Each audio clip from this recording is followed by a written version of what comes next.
જય જવાન જય કિસાન। અમે ગલગોટા ચોળી અને કુબીજનો આંતરપાક કર્યો છે।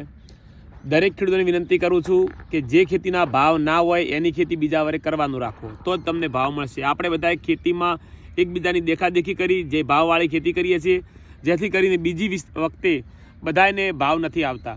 જો આ ગલગોટા થોડા દિવસ પહેલાં આપણે જોયા હતા કે 5 રૂપિયા 10 રૂપિયા કિલો લેવા માટે કોઈ તૈયાર નહોતું। ઘણા ખેડૂતો બહુ દુઃખી થયા છે અને આજ એ જોઈને અમે ખેતી કરી તો આજે આ ગલગોટાના ભાવ 40-45 રૂપિયા છે। હજુ ચૈતર મહિનામાં એનાથી ભાવ સારા હશે।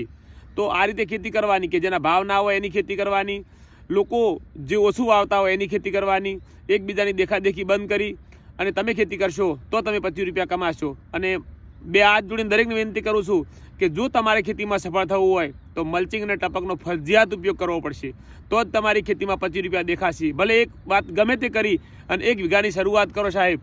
જો કોઈ દાડો કોઈ તકલીફ આવે 3 પાક વાવજો, એકનો નહીં તો બીજાનો, બીજાનો ત્રીજાનો, ગમે એનો એકનો ભાવ આવશે। અને એક વાત તમને વિનંતી કરું છું કે મહેનત એટલી હદે કરજો કે ભગવાન પણ તમારું ખોટું કરવા માટે કન્ફ્યુઝ થઈ જાય। એટલા રાત પરોઢીએ કરજો સાહેબ। મહેનત કરેલી કોઈ દાડો એડે જવાનું નથી, એ વાતને યાદ રાખજો। આજે વાવશો એનું ફળ આવતીકાલે 100% મળવાનું જ છે। ભગવાનને એક જ પ્રાર્થના કરો એની કે હું કોઈ મજૂરી નથી રાખતો, તો તમે મારી કેમ રાખશો?